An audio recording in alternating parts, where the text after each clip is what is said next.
IAS اور IPS کے syllabus کو پڑھانے والے کی نظر سے دکھانا چاہتا ہوں۔ دنیا میں جو سب سے بڑا انعام ہوتا ہے اسے نوبل پرائز کہتے ہیں۔ اس سے بڑا انعام دنیاوی اعتبار سے نہیں، جبکہ دینی اعتبار سے اللہ جسے چن لے اس سے بڑا انعام کوئی نہیں۔ لیکن دنیاوی اعتبار سے نوبل پرائز سب سے بڑا ہوتا ہے۔ آج سے 4 سال پہلے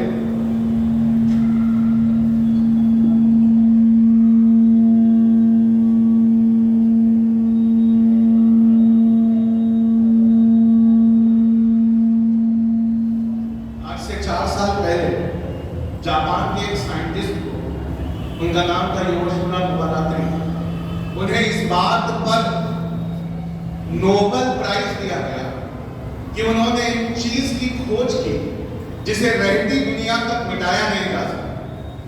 تو پوچھا گیا انہوں نے ایسا کیا کھوجا؟ تو انہوں نے کہا میں نے کینسر کی سمبھاوت دوا کھوج لی، کینسر کی دوا کھوج۔ تو پوچھا کیا دوا ہوتی؟ تو کہا اگر انسان مہینے میں کم سے کم 15 سے 20 دن اپنے آپ کو 16 گھنٹے بھوکا رکھے تو جسم اپنے اندر کے سڑے گلے حصے کو خود ہی کھانے لگتا ہے۔ جسم میں جہاں جہاں خرابی آتی ہے وہاں وہاں جسم اپنے سڑے گلے حصے کو کھانے لگتا ہے، جس سے کینسر کے سیل پیدا ہونے کے ساتھ مرنے لگے۔ تو ان سے پوچھا گیا کہ اس کھوج کا سب سے صحیح استعمال کون کرتا ہے؟ تو اس آدمی نے جو کہا تھا آپ کے رسول کی شان میں تو آپ کو سننا چاہیے، انہوں نے کہا تھا یہی وجہ ہے کہ مسلمانوں میں کینسر کا پرتیشت سب سے کم پایا جاتا ہے۔ تو پوچھا کیسے؟ تو کہا ان کے پیغمبر اعظم نے 1443 سال پہلے ان پر سال بھر میں 1 مہینہ بھوکا رہنا فرض کیا، جسے ہم روزہ یا رمضان کہتے ہیں۔ اور یہ روزے اور رمضان میں مسلمانوں کے جسم کی صفائی ہوتی ہے۔ یہی میرا ایویڈنس ہے کہ کینسر کے مریضوں کو جتنا ہو سکے اتنا روزہ رہنا چاہیے، اور صحت مند انسانوں کو بھی جتنا ہو سکے اتنا روزہ رہنا چاہیے تاکہ کینسر کی شروعات ہی نہ ہو سکے۔ مسلمانوں غور کرو، یہاں 2 غور کرنے والی بہت بڑی باتیں ہیں۔ پہلی، آپ کے رسول کی سنت ہے، نوبل پرائز اس کو مل رہا ہے، آپ کے رسول کی سنت، لیکن نوبل پرائز ان کو مل رہا ہے۔ کیوں؟ ہم نے دنیاوی اعتبار سے پڑھنا چھوڑ دیا اور ہم نے ترجمے سے حدیث اور قرآن کو سمجھنا بھی چھوڑ دیا۔ جب ہم ترجمے سے اپنی قرآن پاک کو اور عالموں کی صحبت میں حدیث کو سمجھتے اور اگر IIT میں جا کے گولڈ میڈل لیتے تو لوگ کہتے کہ دیکھو دیکھو وہ ہے جو محمد رسول اللہ کا ماننے والا جا رہا ہے، دیکھو دیکھو وہ ہے جس نے کینسر کی پہلی دوا اس دنیا کو دی، جو اس کے آقا کی سنت تھی۔ جس کو نوبل پرائز ملتا ہے دنیا اسے کہتی ہے بہت اونچا انسان، لیکن بریلی سے میرے امام نے اپنے ایک شعر میں اسے کیا خوب پرویا ہے۔ اعلیٰ حضرت فاضل بریلی کہتے ہیں سارے اونچوں میں اونچا سمجھیے جسے، سارے اونچوں میں اونچا سمجھیے جسے، ان اونچوں سے اونچا ہمارا۔ آج نوبل پرائز دے رہے ہو، کتنے سال سے مسلمان روزے رکھتے ہیں، لیکن میں ایک حاشیہ اور تھا جو ہمیں سننا چاہیے۔ اب دھیرے دھیرے مسلمانوں میں بھی کینسر بڑھنے لگا ہے۔ پوچھا کیوں؟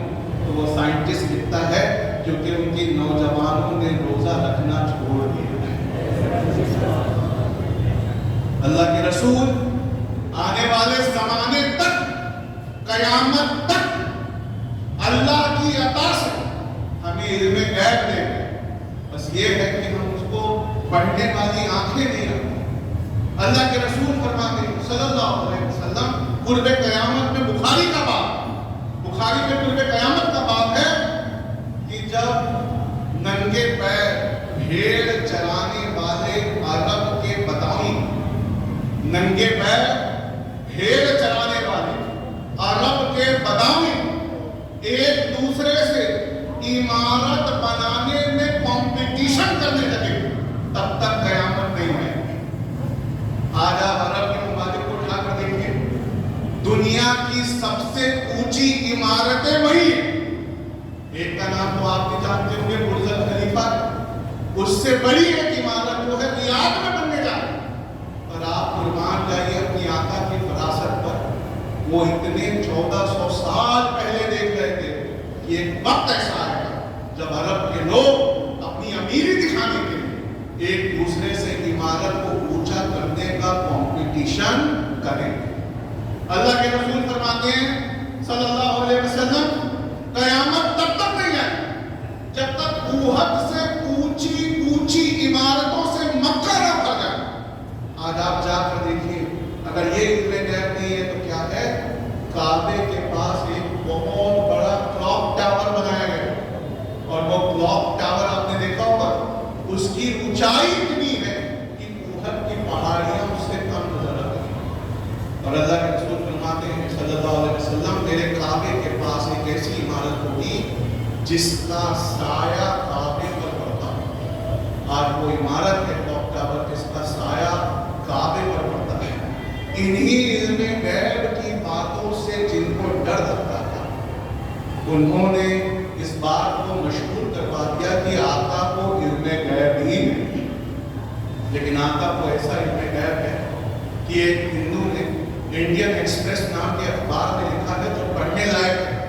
अल्लाह के रसूल फरमाते हैं, कयामत से पहले नौकरानी की कोख से मालकिन पैदा हो, नौकरानी की कोख से मालकिन पैदा होगी, तब जाकर कयामत आएगी।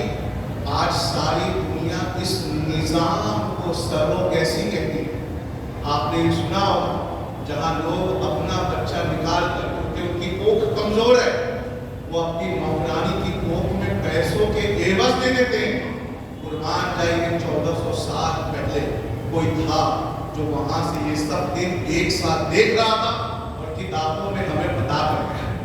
अल्लाह के रसूल फरमाते हैं, साल ऐसे बीतेंगे जैसे महीने बीतते हैं, और महीने यूं बीतेंगे जैसे दिन बीतते हैं। आप अपने आप सीधा हाथ अपने दिल पर रखकर बताइए, जुम्मा से जुम्मा कितने जल्दी आता है। क्या आपको एहसास भी होता है? और आपको पता है इस हदीस के रावी कौन है, जिनका नाम लेना 22 से बढ़कर के हजरत अली से रिवायत है कि अल्लाह के रसूल ने फरमाया, साल महीनों की तरह और महीने दिन की तरह गुजरेंगे। पूछा, वक्त क्या सिकुड़ जाएगा, सूरज क्या बुझ जाएगा? कहा नहीं। हजरत अली ने कहा, इस हदीस की तशरीह ये है कि वक्त चुराने वाले आ जाए। तो पूछा, वक्त चुराने वाले वो कैसे होते हैं?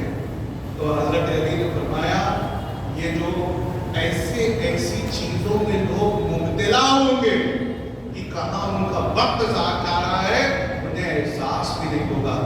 आज आपके मोबाइल में देख लीजिए, ऐसे ऐप हैं कि आपने अपने घर में अपने रिश्तेदारों से बात करना छोड़ दिया। वालिद की नाक के नीचे बेटी और बेटा पता नहीं कहां किससे बात कर रहे हैं। और यही वजह है कि एक और समाज में बुराई आ रही है, आपकी बच्चियां गैरों के साथ शादी हैं। ये वक्त चुराने वाले जो हैं, इनके चलते आपने अपने बच्चों से बात करना छोड़ दिया है।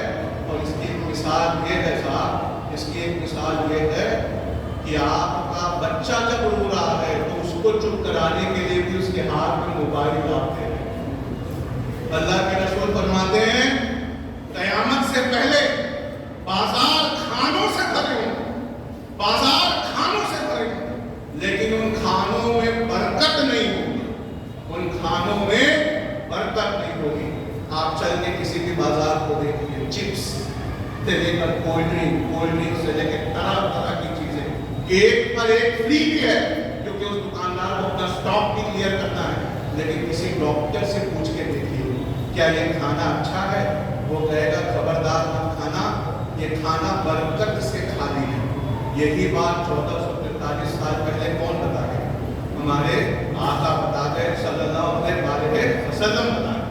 अल्लाह के रसूल फरमाते हैं कुर्बे क़यामत हर एक के हाथ में नाच गाने की चीजें मुहैया हो, बाहर एक फसादत बाहर बनाकर ऐसा पैगंबर फिर दुनिया में कभी किसी को नहीं मिला जैसा हमें मिला है। वो कह रहे हैं हर हाथ में नाचने और गाने वाली चीजें मुहैया होंगी, घर घर लोग नाचा करेंगे। हमारे आलिम हमको एक बात बता दें, ये घर घर नाचने वाली टीवी है, टीवी जिसके घर में है उसके घर में घर घर लोग नाचते हैं। लेकिन आज हम समझते हैं कि हमारे आका थोड़ा और दूर की देखा करते थे, हाथों में ऐसे ऐप है जिसे टिकटॉक कहते हैं, गली गली लोग नाच रहे हैं, इंस्टाग्राम कहते हैं, गली गली लोग उसके वीडियो बना रहे हैं और हाथ में मुहैया हो गई है नाचने और गाने की चीज। मैं अपनी बात को समेटते हुए बस एक सॉल्यूशन बताना चाहता हूँ कि एक मुसलमान को इस दौर फित्न में क्या करना चाहिए। बस उसी पे अपनी बात खत्म करूंगा। अगर आपको मेरी बात समझ में आ रही है तो एक बार जोर से कहिए सुभान अल्लाह, और एक बार अपने आका पे दरूद भेजिए